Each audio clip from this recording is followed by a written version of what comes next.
We can go, I'll edit. Okay, so today we're talking with Chris Bichakjian, who is the acting chair of dermatology at University of Michigan. He has been very gracious in giving us grand rounds, as well as a very, very thoughtful talk on Merkel cell carcinoma. But today, or at least this afternoon, for the next 10 or 15 minutes at the most, we're going to try to find out a little bit about Chris. It's okay, I call you Chris? Yes, absolutely. Okay, fine. Okay, Chris, so my first question is, which individual or individuals had the most influence on your medical and scientific thought?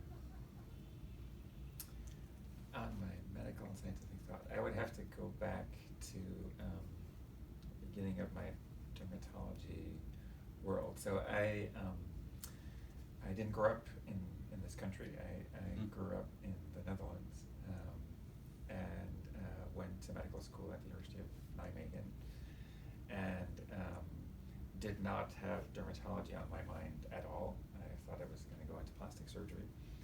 And as with so many of us, I did my dermatology rotation and realized, how much I liked that. And so then realized, because I knew I was going to go to the US, and I also already knew how competitive dermatology residencies were, I knew that I had to, do something beyond what I was doing. So I applied for a research elective in medical school, and was paired with what was, became my mentor. His name is Peter Stijlen, and his thing was genodermatoses, and so I was paired up with him, and really got me excited about genodermatoses, and we were he was particularly interested in the ichthyoses, and so I spent 3 months, studying palmoplantar keratodermas and the genodermatosis, and this was just at the time when all the keratin mutations were being found, so it was an exciting time, and he was really the person who got me interested in academic dermatology, and he knew I was going to the US, but yeah, I would say he probably had the biggest influence on it. And then I ended up coming here and did cutaneous oncology, and here I am doing Merkel cell carcinoma and Mohs surgery. So things took a very different route after that. But he was really, you need somebody who has that, who lights that spark.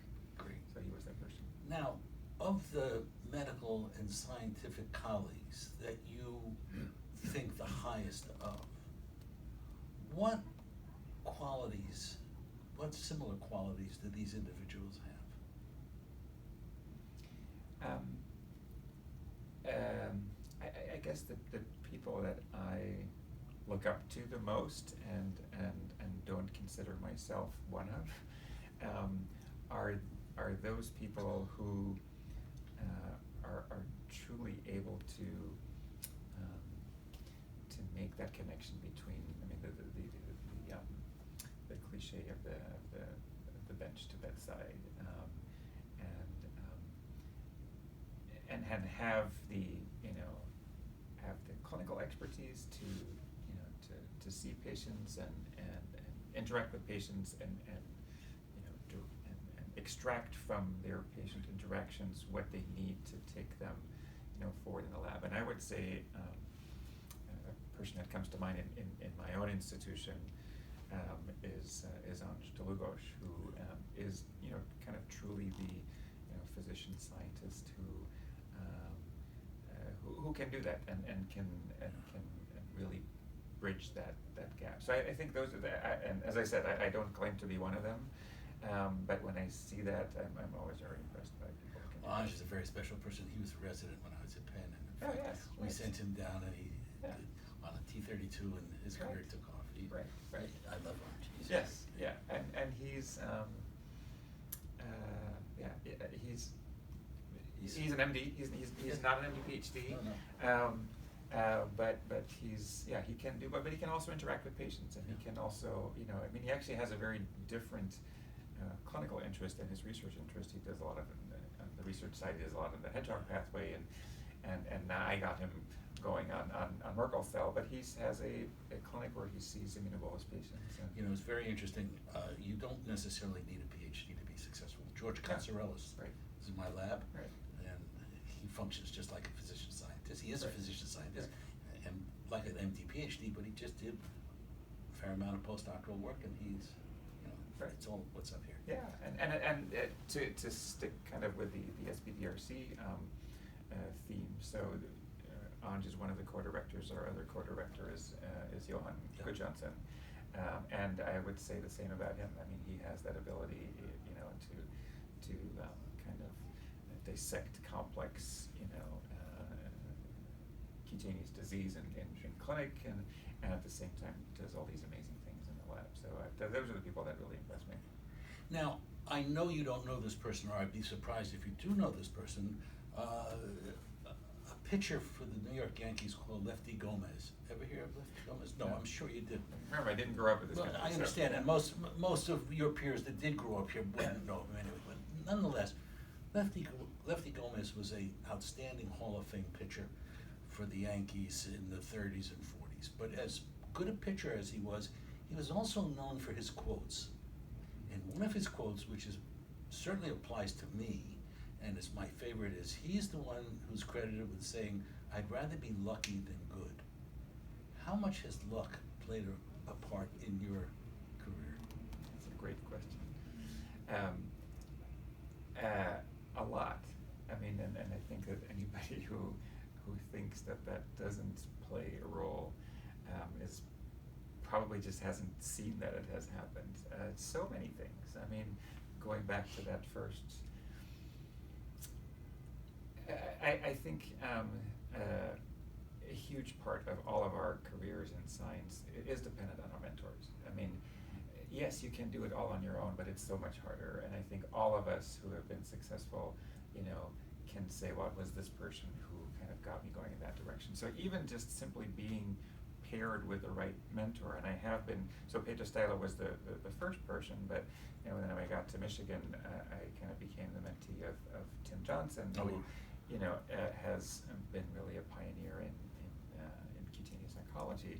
So just the fact that I was paired with those mentors at the right time in my career, that's, you know, I consider myself lucky, and if I hadn't been in that situation, things wouldn't have happened.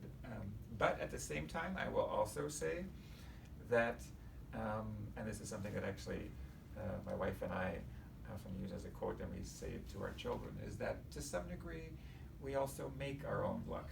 Yeah. And we need both. I mean, you need the luck, and you can do everything right, and sometimes you're just not lucky. But you can also put yourself in the right place to be on the receiving end of that luck. So I think there's both. And I think a corollary to that is that chance favors a prepared mind. Yeah. So Exactly. a lot of things we bump into and we walk past because we have no idea. Right. But some things we bump into and we say, yeah, that's important. Right. That's the luck chance. Right. Yeah. So it's definitely a combination.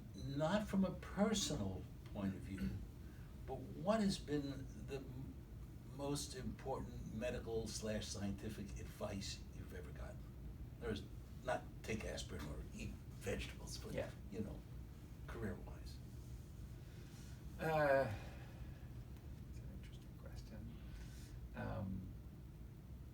I guess I would say is to follow your passion, because at the end of the day, our careers and our work are such a big part of our lives.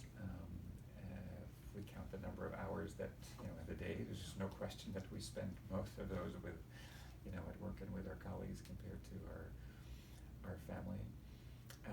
So if you're not doing something that you're passionate about, I don't think you're really ever have the chance to be successful. And I think that's kind of going back to that. If you want to find that luck, if you want to make that advance, then you have to have the drive to do that. And I think the only way to do that is if you're truly passionate about it. So, you know, as I said, when I started in dermatology, I really liked genodermatoses, and you know, boy, what am I gonna do with that, and where's that gonna go? But that's what I like doing, and that brought me to where I am. So I would say, yeah, following your passion and doing what you. I usually tell my fellows and people, if you're not having fun, you're not in the right No. game. Right. Now we are gonna have some fun. The last question, I'm gonna give you a scenario. Are you familiar with the BBC production Desert Island Discs? No. Okay, so here's I'm gonna ask you 3 questions, but here's the scenario. And this was it still is, I guess, a very, very popular program in the UK, where they would ask famous people these questions. So the scenario is that you are now stranded on a desert island for the rest of your life. You cannot get off. You don't have to worry about food, clothing, electricity, things like that. We're going to provide all that for you. Now, the original show asked the question, what 10 discs, musical albums, would you take? But I'm not going to make you do 10. But what 3 pieces of music or albums or whatever would you select to hear for the rest of your life on this desert island? That's the first question. Okay. And the second question is, we're going to provide you with the complete works of Shakespeare and either the Bible or the Koran or the Talmudic document of your choice. And in addition, what 1 book would you choose to be stuck on a desert island with? And the third is, what 1 luxury item would you pick? Now, you can't have a plane or a boat to get off the island, but what luxury item would you select? So we can start with the discs. Okay. Well, I'm a classical music lover, and I am specifically an opera lover. And I know I'm in a small crowd these days, not that many people like it. It's one of the things that drew my wife and I together, because we both like opera. And my favorite opera of all time is La Traviata from Verdi. That was kind of, I actually listened to that as a child. My mom liked that, so that would be one.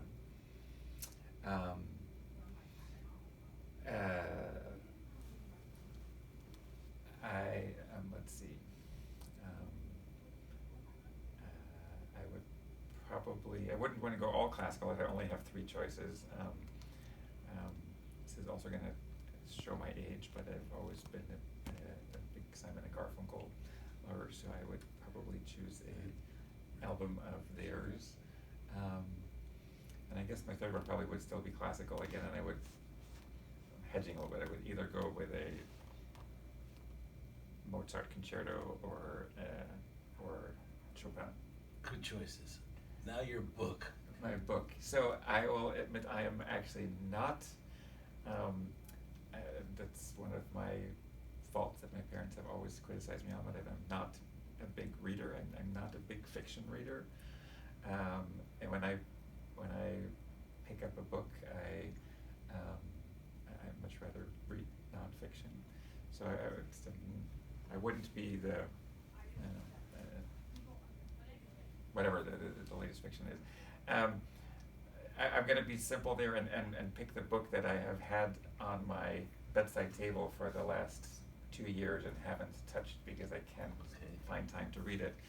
But I have the biography of Alexander Hamilton, which I got because of the musical. I got interested in and I've wanted to read it. So I would pick that. And then the luxury item. I don't know what abilities that island would have, but I am also a car nut. So if I can, if one of those could be a luxury sports car, something in the Italian range, that would clearly be my choice. We'll keep it that. Yeah. Thank you much, Chris. It's been a pleasure.